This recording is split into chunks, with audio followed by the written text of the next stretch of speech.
I started my podcast, Rich Teachers, 1 month ago, and I wanted to share with you the lessons that I've learned from uploading 7 podcast episodes in 1 month. I'm going through Buzzsprout and I'm on Apple Podcast, Spotify, all those different places. And I also have my podcast on YouTube.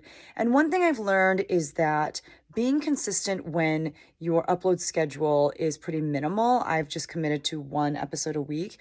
It's pretty easy to be consistent. I would definitely aim to start small, whether it's 1 episode every month, 1 episode every 2 weeks. Like I said, I committed to 1 episode a week. That is going to be much more sustainable than pulling like a Joe Rogan and trying to do, a podcast every single day. I also think it's good before you start to just brainstorm as many ideas as you can for your podcast, as well as if you want to do interviews, have a list of people that you would like to interview and start setting up times to interview them, and just kind of, if you can, create a backlog of episodes. I'm finally in a place where I have a little bit of a backlog, and that feels really good.